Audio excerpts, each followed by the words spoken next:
Masih ingatkah dengan penyanyi cantik Dita Mechan? Ya, penyanyi yang sempat berkibar bersama grup duo Maya itu baru-baru ini memutuskan untuk melakukan peremajaan wajahnya di Korea. Keputusan Mechan melakukan peremajaan lantaran menganggap dirinya sudah tak muda lagi. Itu sebabnya pelantun Ingat Kamu itu bertolak ke Korea demi bisa menjajal inovasi terbaru dalam dunia kecantikan yang terus berkembang sampai dengan saat ini. Menurutnya, sebagai seorang performer, treatment kecantikan sangatlah penting. Tidak itu saja, kemajuan teknologi kecantikan di Korea begitu sangat populer dan telah menjadi daya tarik banyak orang di dunia. Lantas, seperti apa persiapan dan pentingnya perawatan wajah bagi seorang Dita Mechan dalam menunjang penampilannya di atas panggung?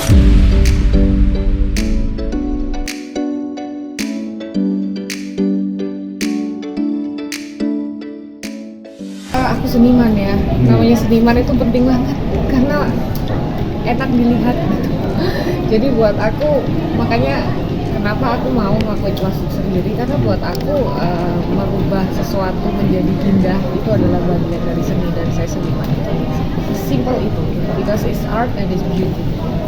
Walaupun masih terlihat cantik tapi tetap ya perempuan tunit karena memang benar public figure kan.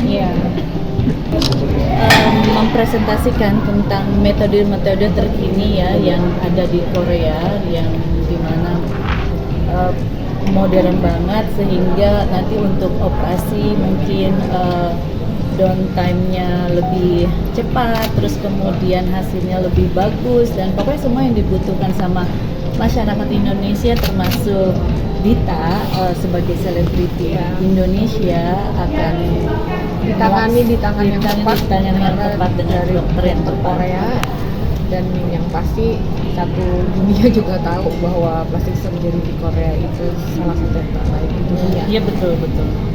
Sebenarnya secara proporsional dia sudah proporsional banget. Jadi mungkin yang akan dilakukan adalah yang mengencangkan ini aja ya, lebih ke lifting, kemudian ada treatment tambahan seperti stem cell, jadi perbaikan regenerasi dari dalam dan luar juga supaya lebih tampak 10 tahun lebih.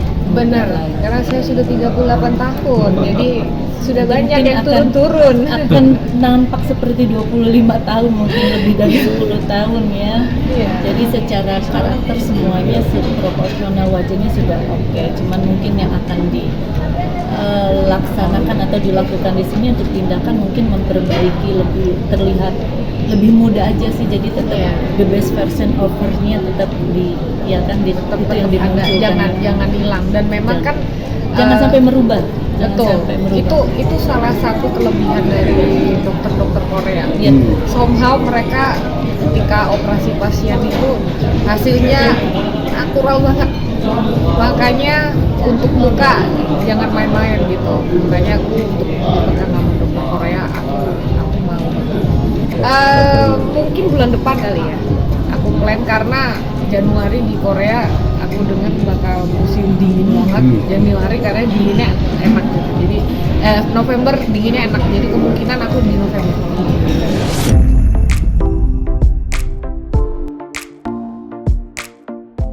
Lain Mechan, lain pula pengalaman yang dialami artis senior Empok Ati. Di umurnya yang sudah memasuki usia senja, Empok Ati baru-baru ini mengambil keputusan yang cukup berani untuk melepas silikon yang tertanam di wajahnya selama puluhan tahun. Perbedaan cara perawatan yang dijalani Empok Ati sangatlah berbeda dengan kemajuan teknologi kecantikan saat ini. Aktris senior yang tren di acara Gerhana pada tahun 1999 itu masih mempercayai metode operasi untuk melepas dan mengangkat cairan yang berada di wajahnya. Lantas, benarkah salah satu keresahan Po Ati ialah lantaran beberapa oplas yang dijalaninya pada zaman dulu berpotensi adanya kanker bila tidak segera dikeluarkan?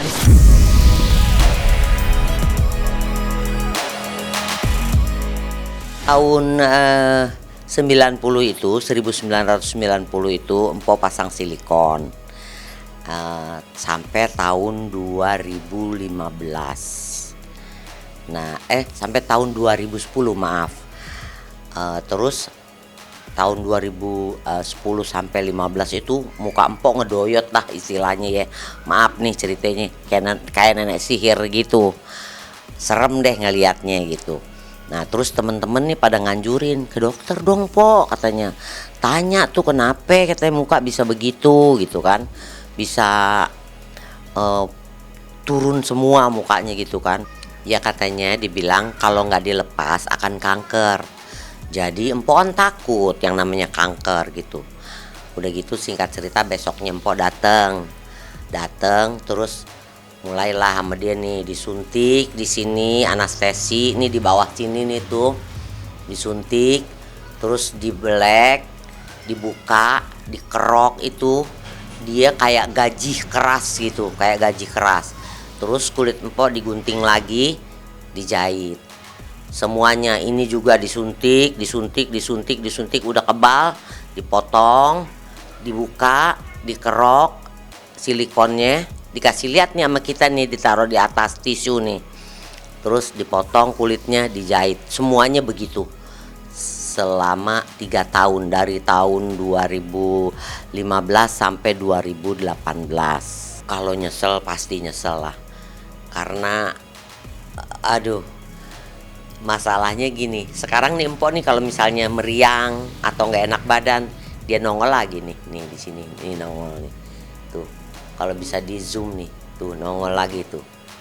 Ini, bukan, silikonnya keluar lagi nih tuh. Di sini juga masih ada nih, keluar lagi maksudnya. Terus di sini keluar lagi tuh. Di sini keluar lagi tuh.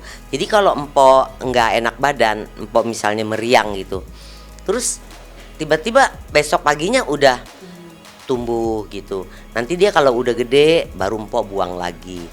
Jadi katanya sih tidak akan pernah hilang sampai empok tutup mata katanya, karena 20 tahun touch up-nya. Jadi katanya cairan yang dimasukin lewat muka empok udah masuk ke jaringan tubuh katanya. Iya katanya kalau udah timbul lagi, udah nongol lagi, ya buang lagi. Udah nongol lagi, gede di sini, buang lagi, gitu terus aja. Enggak, ini kalau misalnya nanti udah besar, baru dibuang lagi. Kalau ini udah besar, baru dibuang lagi gitu. Tapi kalau perawatan rutin enggak.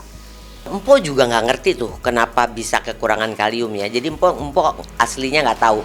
Jadi empok waktu itu ke dokter kecantikan. Terus dokternya bilang, "Empok kenapa kok tangannya gemeter?" "Nggak tahu, Dok." Maksudnya agak tremor gitu. "Nggak tahu, Dok." "Waduh, Pok, jangan diemin," katanya. "Empok dari sini nih harus ke rumah sakit," katanya gitu. "Nggak bisa enggak, Pok, harus ke rumah sakit, itu tangannya tremor, bahaya, Pok," katanya gitu kan, kata dokter kecantikan nih. Singkat cerita dari dokter kecantikan itu empok ke rumah sakit. Maksudnya kan cuma mau ngecek. Ternyata sampai di rumah sakit empok ditahan, nggak boleh pulang, harus masuk ke UGD. Cek darah, cek apa segala macem lah. Pokoknya empok diambil darah, diinfus, diapain segala macem. Singkat cerita empok harus rawat inap gitu. Nah hasil dari cek darah itu katanya empok kekurangan kalium. Kalau nggak salah harus 25 apa 2,5 gitu empok, nggak begitu jelas ya. Harusnya 3,6 apa 36 gitu. Jadi yang di badan empok tuh cuma ada 2,5 atau 25 gitu. Jadi kekurangannya banyak yang bikin tangan empok tremor. Jaga makanan pasti ya, karena kan empok ada gula darah, ada kolesterol, ada asam urat, ada darah tinggi. Jadi jaga makan wajib hukumnya buat empok. Jadi sekarang empok makannya ikan direbus, telur direbus. Paling mentok-mentoknya boleh di dadar. Minyaknya itu pun asal dioles aja. Sayur direbus, ayam di sop. Udah pokoknya semuanya rebusan. Dan minum tidak lebih dari air putih. Kecuali kalau misalnya ada undangan. Sesekali oke lah, sesekali itu pun kita harus tahu batas gitu. Efek lain sih Empok nggak tahu ya, soalnya empok nggak ngerti kesehatan. Cuman kalau misalnya penyakit yang ada di dalam diri empok mungkin karena gaya hidup empok yang nggak beres tadinya kan. Empok kan bertahun-tahun itu kan stripping. Dari pagi pulang pagi, dari pagi pulang pagi setiap hari, ya kan? Mungkin makannya empok nggak bener. Tahu sendiri kan kalau di lokasi syuting kan nasinya nasi kotak, ya kan? Makan apa adanya, istirahat kurang. Kalau kita lapar kita makan gorengan. Maaf sekali lagi gorengannya minyaknya udah hitam. Tapi karena lapar kan kita makan, ya kan? Jadi yang ada di situ kita beli buat ngeganjel perut. Itu bertahun-tahun. Mungkin sekarang ini akumulasi dari gaya hidup yang enggak baik, dari gaya hidup yang nggak bener, tidur nggak bener kan, tahu sendiri pulangnya subuh, paling cepat pulang jam 3 pagi, ya kan. Nah dari situ aja kan udah nggak bener. Tidur kan harusnya paling telat itu jam 11 itu udah paling telat, ya kan. Ke rumah sakit rutin tetap. Jadi ya namanya badan udah tua ya, jadi kalau cek segala macem tetap rutin gitu. Ke pengobatan alternatif juga tetap rutin.